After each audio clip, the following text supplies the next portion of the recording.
Hello. It's very nice to be here tonight. Thank you for inviting me as part of your studio course. I was sharing the other day with everyone yesterday, I guess, how much I actually like this type of self-initiative and self-guided education from the students. We're missing it in this context, so love it. And what I thought I would share a little bit tonight is not so much architecture, but from the point of view of city design and how architecture can be a practice of slow urbanism, as well as how, as you intervene in the city intervenes in your work, and vice versa. My Turkish is terrible. I'm very bad at speaking English slowly. I'm very sorry. I'm going to do my best. So, as a city designer, I'm really curious what draws us into life. Like, what draws us into a space? What creates emotional connections? What gets us excited to spend time there, or vice versa? What kind of repels us from a space? And in architecture, we can only ask a few questions. There's a lot of things we cannot do. We can't make economic policy. We can't shift major cultural production. But we can do certain things very specifically. And so one of the things is, how can place nurture social society? How can this design of place be kind and welcoming and inclusive? And how does the design of materials and the kind of spatial sequences help foster creativity and knowledge exchange? And of course, we're in a room right now that is the embodiment of that, right? We're surrounded by a library. We're in, the center of a campus. And how does these formal expressions offer meaningful and emotional shared experiences?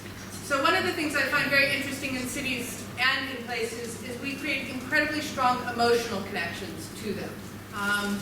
And we create those connections, and those connections come from the acoustic qualities, the memories we have in those spaces, the smells, the textures, and I think this, and also the different experiences we have over time and over the time of our lives. So our experience in a space as a child is very different than our experience in a space as a young adult, as an adult, and et cetera, et cetera. And so we like to think of the design practice and process as something that is not linear, that you're actually always kind of in this iterative process. That once you kind of, you listen to a community and you engage in a community, you're responding to it, you're making a proposition, but then once that proposition is realized, you again are responding to a new context. So that process is always kind of in motion. And one of the things that I wanted to highlight in this talk tonight is that we have to pay attention to bigger phenomena that are happening. And that's what I was trying to express in this idea of kind of self-organizing systems and in-situ urbanism. So in 2006, we looked at this idea of big data and how big data was reshaping the form of the city. And we looked at it a very raw way, like we just took materials that you interact with daily in the city, and we collected data of kind of motion and sound to make a point. But at this point, you have to realize that there were no shopping centers in Istanbul. Okay, there were still only about 10 shopping centers. There was no very minimal metro system. There was no mortgage market, which meant there was no housing as you see it and understand it today. Now this is really important because those big data sets where they were watching consumer spending, they were shifting banking markets and observing big spatial data, significantly reshaped the city you live in a very, very, very short period of time. And this is something that I think we need to participate in. So what is the big data that's being collected now? Because that big data is going to significantly shape the next 15 years of this city. The other thing that I wanted to communicate a lot tonight is once you have a space, the creativity of the people that use that space is far more fantastic than your imagination. And I think one of the things is to be really open to is that let them to discover it and reinvent it and repropose it back to you. So the programs of the space, okay, it can be a parking lot, it can be a space for kind of an art exhibition, but it also can be a place of play or other things. And I think this is a real challenge that we face as architects because we design for a particular program and we have really, fantastic ideas about it, but then after a while it gets reused as something else. And in cities that happens a lot. For example, we can think of a city that's like Istanbul that's 2,000 years old. Clearly this is no longer an energy center, right? And now it's a school. But I think in the smaller grain of life, there's a lot more interesting ways that we can invite people that participate in space to reprogram it for their own interests and needs. So I'm just going to show two projects that we tried to suggest for that, and then come to the markets. So Belmonte is situated in this fabric in Şişli, but one of the things that we were really interested in was how to make a continuous ground from the outside all the way down to the kind of exhibition space and back out as a free and clear public space that in the main public room there was no program, meaning that that had changed recently in the past few years, but that the restaurants couldn't consume it, that the people that went there could always reinvent it for themselves. They could always bring their own food and drink, they could always bring their own performances and use it. And we invited some different NGOs to come in and look at how to think of the narrative of this city and represent that narrative back to us so that we could understand better how to serve that community. So start to create a continuous discussion. And then also suggest ways that you can create an ecology that starts, circulating out from that. And to the point that if you can get a critical mass in those discussions, you can actually rethink how we move through blocks of fabric. And allow people to kind of come with different programs. So one of the programs that we had here was to allow people to propose how to use this performance space. We invited all sorts of different performance organizations to come make proposals of how they could use and reinvent this, and worked also with a series of NGOs in the neighborhood which track design kind of developed to create these kind of gardens for planting. And okay, this has evolved significantly in the past 2 years. But one of the things that's interesting is there is still somebody, at least as of June this year, that still comes and actually takes care of that garden by himself. Like, totally by themselves, has decided to come and kind of garden in that field over there. And allow spaces that kind of blur the boundaries and move things around. In SALT research, one of the things that we found was that when we started this project in 2011, we really laughed. We said, there is no way you are going to get 110 people to come sit here. Like, you're in the middle of nowhere, there's no residential neighborhood around here, there's not even like a boat that comes here, there's nobody that's going to come here, 110 people.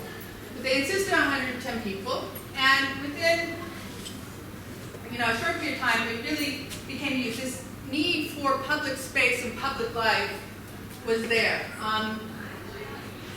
And although we designed it as a very flexible system, interestingly enough, the furniture did not give up very much. But my point being is this is a Sunday morning at 9:30. Like, that's insane. And these are people just trying to get a seat.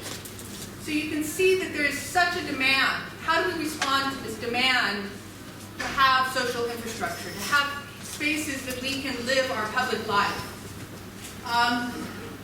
And so they expanded. But my favorite part of this project was this little cram corner that we actually, through the cultural center, we needed to actually serve this population that nobody had foreseen. So how do we actually like, you know, take pieces out of the center to serve this population. And this used to be the vestibule, which was like, because as a culture center with evening events, everybody thought they'd come with their fancy coats and need to have a coat check. You know, clearly that is not what was needed. And so we reinvented this, and this space is solely for people to come and sit and kind of work and use it. And they even have another room at the very top floor, which they also leave open when they don't have exhibitions that require that space, just as an open space for people to do whatever they want. So this is really this kind of, this is what I'm referring to as an in-situ situation, that you can't anticipate these things. You don't imagine, but how do you respond to them in a very quick and timely and kind way? So in our studio, we've kind of been fascinated by these things, and how do we share these intelligences, and how do we talk about phenomena in the city like the bazaars, but also talk about the city is actually a cultural phenomenon, that there are all these amazing voices and know-how, and even though they're highly fragmented, how do you get a critical mass around that voice for change? And one of the core things that I found really interesting as a city designer, in the past, let's say the same amount of time as that exhibition for big data, the visualization, the ability for architects to visualize what's in their imagination has also shifted radically. And at the same time, that has created some very interesting demand for better cities. But I think this quote, not quote, but this theory about superfictions is coming back to this idea of how do we create emotional relationships, and how do we create long-term relationships where people want to share and care for the places that they live in. So the imagination loses vitality as it ceases to adhere to what is real. When it adheres to the unreal and intensifies what is unreal, while the first effect may be extraordinary, that effect is the maximum effect it will ever be. Now think about this. You see these great images of cities, you see these great images of architecture. You will never look at that image and have as much excitement about it as the first image. But this is actually not the case when you experience places, right? Because each time you go to that place, you create a stronger and more intensified thing. And think about now, at your age, even though you're very young, think about places back in your imagination. They're far more fantastical than if you actually went to see them. So there's this kind of interesting asymmetry of how we experience spaces, and we live in them in our, say, social imaginations. And one of those social imaginations I find most interesting, because I believe this type of construct the markets has endured for at least 1,000 years, is one-day markets. And I'm very interested in them for two levels. One, because they're fucking amazing, because this is like a 40,000 square meter marketplace doing probably, I think I'm underestimating to say $1 million in trade in one day. And it can come down in the same day. I mean, this is extraordinary. If I could tell you how loud I can do this, you would say I'm insane. This happens all over the city one day a week. But I'm also very interested in them because I have learned through this research that marketplaces, through modernity, have been reduced down to civil life, meaning they've become kind of ordinary spaces. In doing this, we have taken the public market out of civic life, meaning they are the everyday performance of our living culture. So we still have the theater, we still have the cultural center, we still have the kind of religious center, but the markets used to be part of that grouping. And somehow modernity, through its spatial planning, separated that. So we have these land uses where that's shopping, that's residential, that's cultural. And through that, we have lost this really unique phenomena to live our public life in a very ordinary, but yet very visceral way. All the smells and sounds and trade and finding out what's happening. And so, many years ago, in I think about 2008, I started studying other knots. And at the same time, Superpool was working with SALT to start mapping Istanbul, and they had mapped the one-day markets. And in recent years, we have remapped them with them again. Now, I want you to think about this. There are 447 markets every day of the week. They're evenly spaced through the days of the week. It's also, I think, very interesting. And if you look, they're also, from the time that, say, the original mapping happened to now, despite public policy to see them as something of past and shopping centers as something new, they've actually increased in number over the past 10 years. And the other thing that we found really interesting for us, which is a little bit of what I understand we're going to look at next semester, is they use residual public space or open space, meaning they never use a park or a maidan or a main street. They are always using spaces that are underutilized. So they typically use parking lots, watersheds, side streets, but they will never use a primary public space. And this is really interesting because that is very different than most cultures' markets, which will kind of keep it in this thing. So this has this really interesting synergy between public space and open space. And they respond to snow, rain, sun, and according to the Zabata and to the market peoples, this is like one of the safest places in Istanbul. You will never get robbed, pickpocketed, anything in the space. This is one of the safest social spaces. But in doing this research, I also came across some other things I found very interesting, which is about self-organizing systems.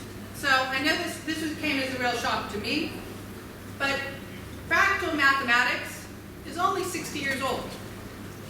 Up until then, we only had Euclidean and Newtonian mathematics, and this is really interesting because we had no way mathematically to explain natural phenomena, like self-organizing systems. And it's Mandelbrot who just brought this very simple concept of a feedback loop. That if you just put the feedback loop into it, you'll get many, many variations, but it will self-generate itself. Now, this seems very obvious to us now, but it wasn't, I guess, the 1960s. The other thing that was happening at the same time was sociology was also shifting. So you had people like Jane Jacobs saying that, theory of cities, the living culture, the street culture, the ballet of the street, we need to find ways to actually understand those phenomena and build them into our thinking of cities and into that fine-grained experience. So these two things were going on, this feedback of fine-grained community and fractal mathematics. So you can see this big break 60 years ago in thinking, and yet, or I guess it's 80 years ago, we still haven't absorbed that into our practices as designers so much. And yet, one of the things that we find in markets is they're incredibly vibrant social enterprises, and they're incredibly inclusive economies, and they allow people in societies to experiment with very low risk. So marketplaces, actually, especially one-day marketplaces, and this is true around the world, you don't have to run a shop, you don't have a big overhead, but you can rehearse whether you want to own a shop, okay, or you want to grow. And therefore, you get a lot more feedback immediately from the people that you want to interact with and make a market with. And this is more true today, and I'll come back to that. So about 2 years ago, or almost 2 years ago, a year and a half ago, I spent 3 months in Australia as the Drogo resident to study one-day markets. And what I was really interested in was, in comparison to Turkey, which has 2,000 years of one-day markets, what a very new economy and a very advanced economy in a new society, greenfield, because it's only 150 years old, how are their one-day markets coming about? And is there any relevance in comparison? And what I found is this really interesting phenomenon that I'll summarize here.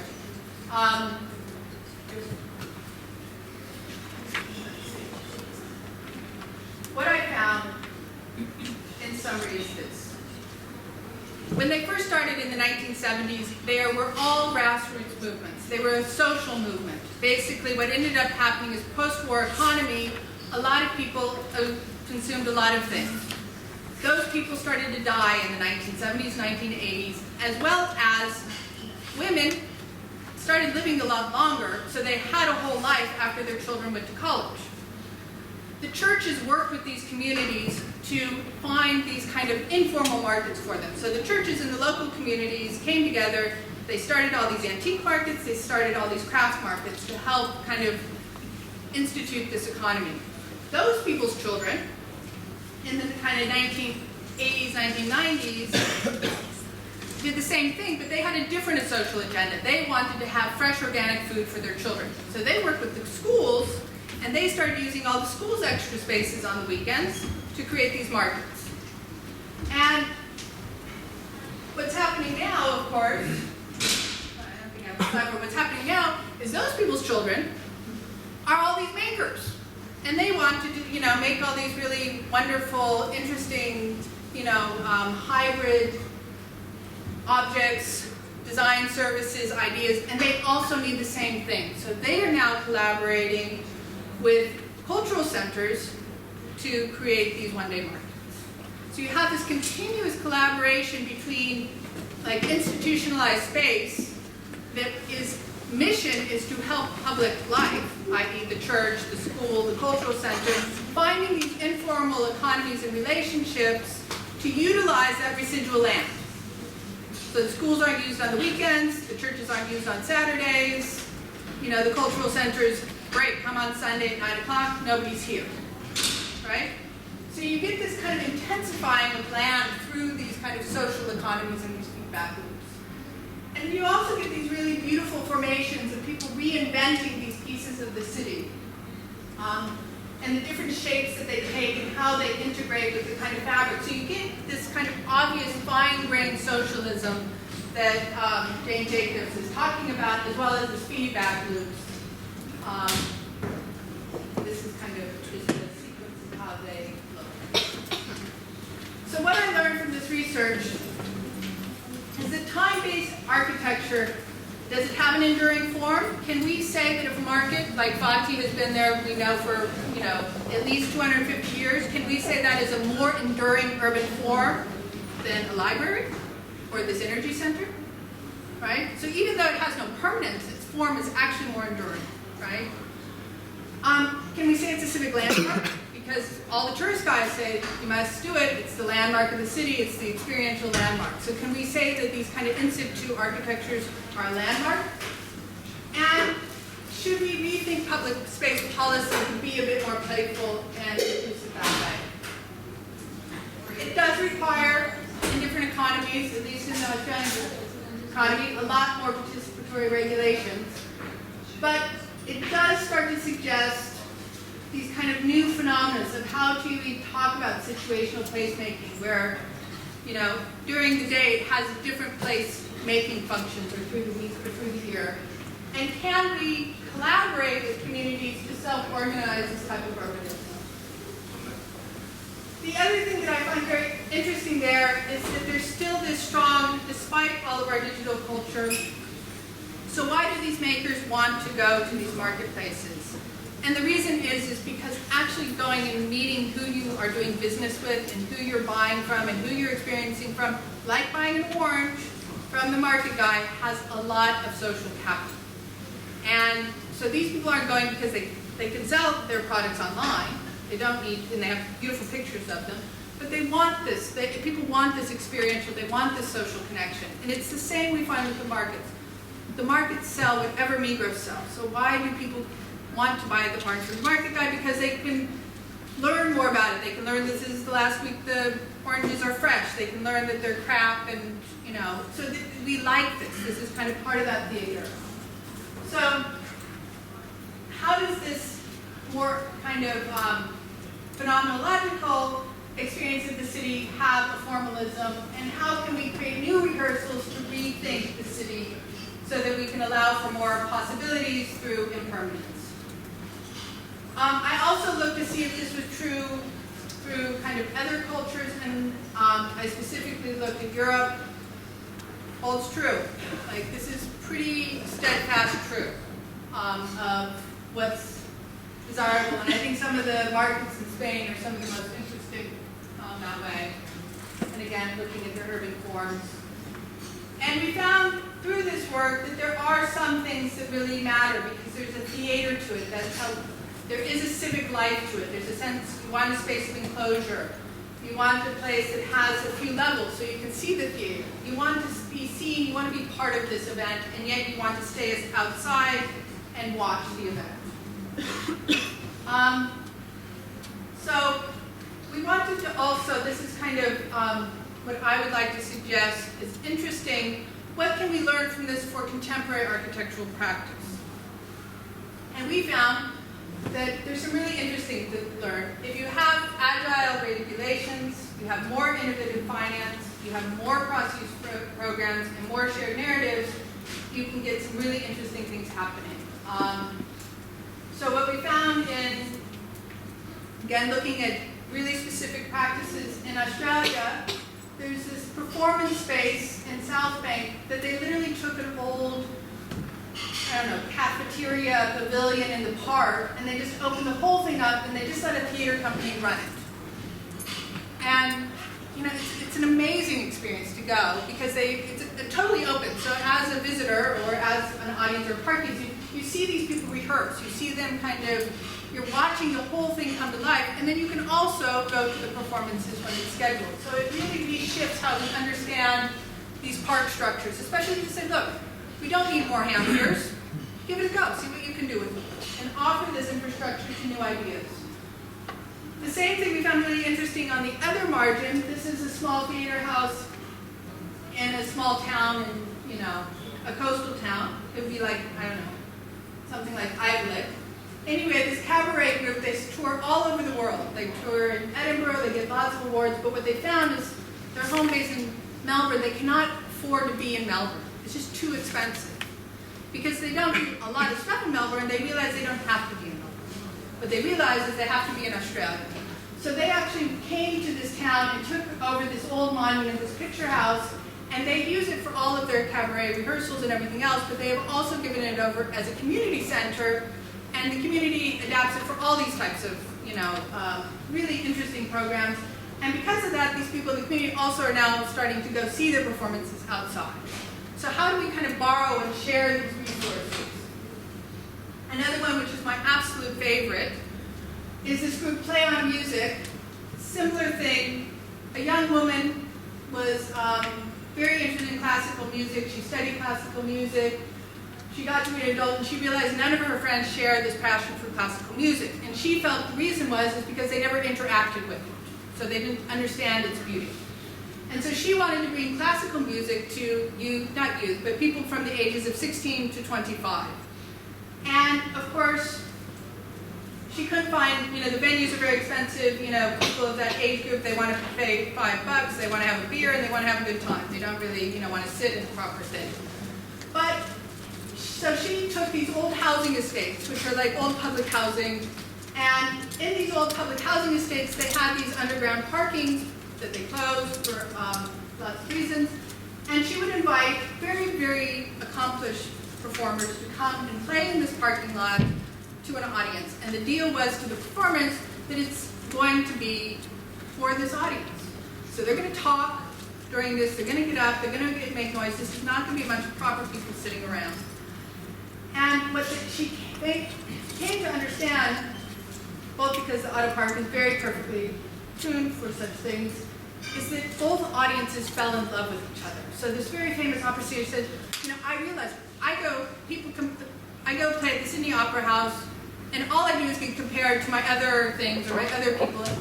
It's no pleasure for me, actually, because everybody's there just to kind of check off their list that they saw me, and they heard me, and they could compare it to my other recordings. But here, I actually have to sing my opera to have these people fall in love to this music the way that I do. And it's very intimate. It's like this side of the space. So these musicians have started, like, they fell in love together, and then afterwards they interact and they have like roller derby, the whole thing. Like, it's fantastic. Just to rethink how we use these spaces that have not been used for a long time and reinvent very, very new audiences and programs together. And so I can keep going on, but the point being, I think, is that how can we learn from this? Like, why is this cafe not able to borrow this part of the street for their audience? Like, why do we give it to a car? Why can't we ask that part of the street to be theirs in the morning? I mean, it's so obvious, right?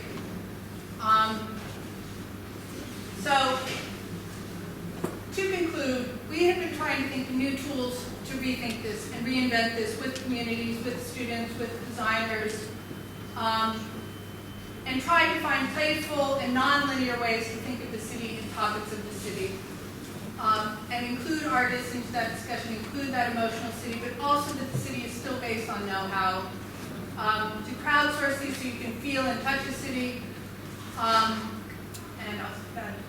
and bring Istanbul to other places. Like, how can the language and the culture of Istanbul influence other cities? So having those juxtapositions. So a summary of that, how do we balance these things? This is always the thing. You have the informal economy, the formal economy, makeshift, curated, prevent chaos. I think it's something in between all of these things, but how do we navigate between these less clearly obvious parameters?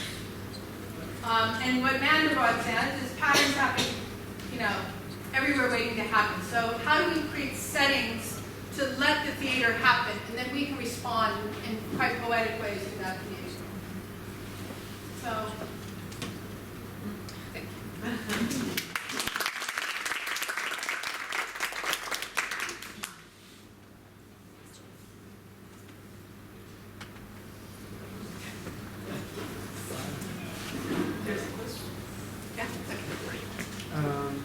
I found very interesting the way you use the Mandelbrot set, because it's always interesting for everyone, also biologists and geographers.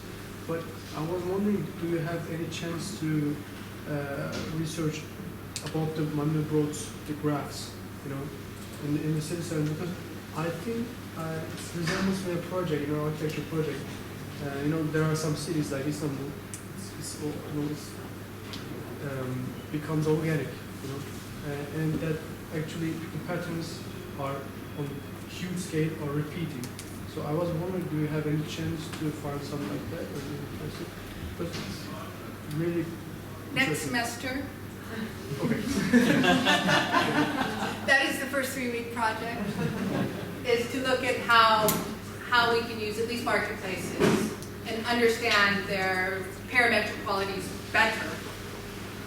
Because I don't have but it's something I am interested in, especially marketplaces, because it's a very consistent phenomena. It's a very self-generating phenomena. You take one down, you find one come up. There's public policy around it, so in many ways it has enough constraints to be an actual living system, and yet it has somehow the freedom to keep adapting to different places. So it is something I'm very interested in, but not being a mathematician, an engineer otherwise. But that's what we talk about as a research project at Bilgi, to kind of understand it better. So you showed us some spaces and places that are very maybe something you want to get in life, but there are spaces that already exist, so we are refunctioning them. But when you start from scratch, so if you are just starting to design something that you want to work like this, what you should consider?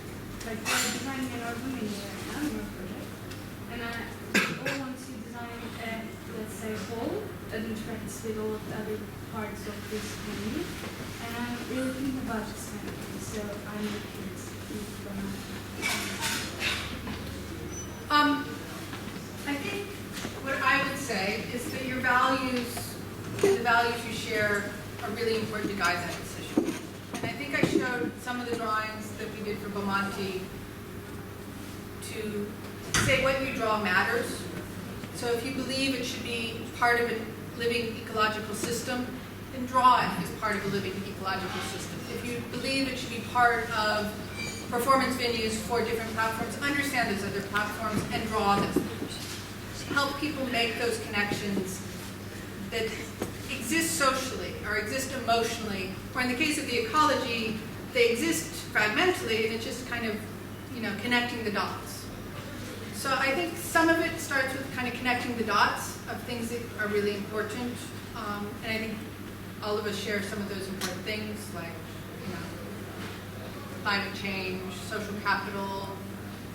So I think, and how do we draw that, and how do we think about that at a meta scale, but then at a kind of design scale, how do you phase these rehearsals to interact with people and have the place keep evolving until it needs to have permanence, right?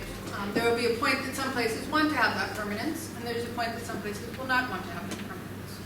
So, for example, this did not start as the architecture faculty in the library, but over time, the program settled and the permanence comes in. So, I think allowing enough parameters that people can understand how to use it and how to play with it, but then also leaving enough open that they can reinvent it.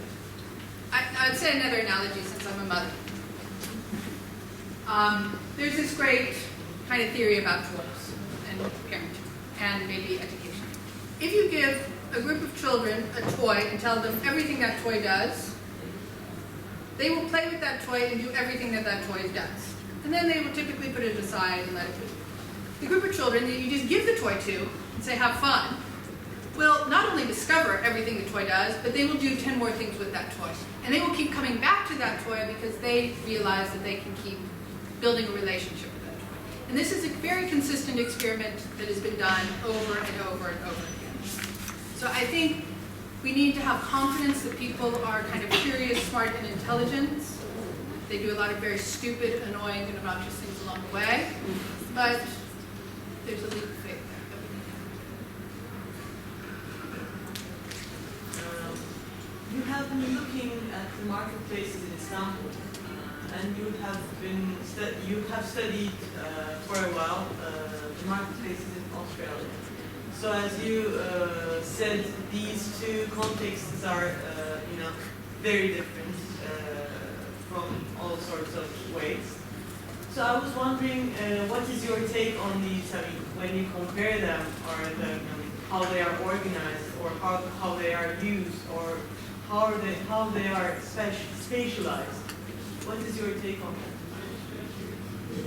that? And from a big picture point of view, it was a real hit in my face to understand Turkey that did not go through modern planning, and a country that is in insignificant modern planning. This thing that actually one-day markets are civic structures, and they are these kind of weekly performances of civic life, not civil life. We do not go to the market to buy goods. We do. That's a function we get out of it. But we really go to participate in our living neighborhood culture. So that I found very similar. The other thing I found very similar is something like that a lot of people not only go to do that, but then they catch up with a lot of other things. So they go out of their way to be there at times their friends are there, they go out of their way to be the times that certain things are happening. So this is also really interesting to me, because what we found in the Australian markets that hasn't happened here, but I think is really interesting to speculate on, as Turkey does live in a modern economy, people have less time. So people would use the markets to catch up with their parents, their kids' friends, and their friends at once. So they would actually spend 4 or 5 hours there and use it as a way to actually organically bring together a very limited resource of time. So that time resource is interesting because that is not resolved here. People feel very fragmented, and how I think the Variocoy market somehow works a little bit that way, but only the modern market, or the recent market, contemporary markets, are serving that kind of, let's say, high capacity social exchange. And of course, I think the same thing is that people just love, just to go chat and smell things and touch things, and things are very similar. The biggest difference is, I think, of course, is something I was very interested in. Summer and I looked a lot at is why do the market makers in Turkey still build with these poles and tarps? Because these tarps are actually really, really expensive. So you would think that the obvious thing to do is to get the tents, or to do what the French do and has these other systems, right? Because economically it makes more sense. And you see there why they do it, is that the people that are the Turkish market makers make the market. That's why they are called the bazarcılar. They're not called the traders. They are called the market makers. This is really interesting because that's what they do. What they sell is actually quite insignificant to what they do. That is not the case in contemporary markets. So they cannot make the marketplace. They actually have to have a service come to it, so they have these things. But because these guys have made it for 100 years, they have totally figured out how to protect their clients fully, like protect them from the rain, protect them from the snow, protect them from the sun. So this is kind of really interesting that that system of three very simple elements that is actually much more expensive than the other system and much more complex to create actually creates much more useful marketplaces.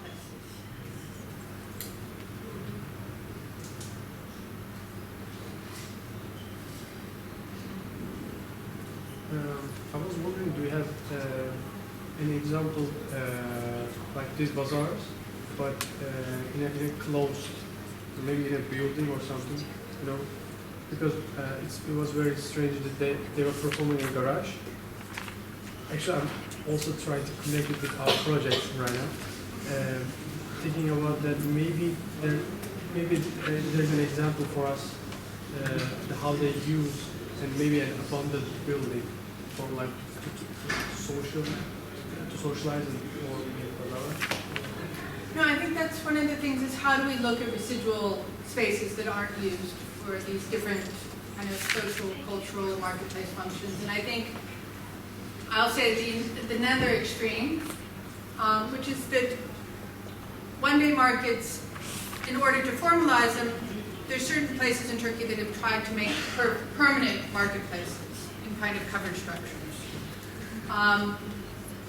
And one of the things that's really interesting is that those that have been made really struggle to be used otherwise for the rest of the week. So they've made this big investment in a structure, they give it a big piece of land, and it's not used the other 6 days. Interestingly, though, we have found in discussions with cities that they are now starting to rethink them as wedding salons, as places for youth culture, as kind of that this need for undetermined space is quite valuable. The adoption of places, I think that's certainly something we should be doing a lot more of. There's so many abandoned. We don't need to build anything. We can do a lot with what we have, and I think that's part of that. Just using that imagination and giving the confidence, let's say, to city authorities to allow that to happen in a way that's healthy.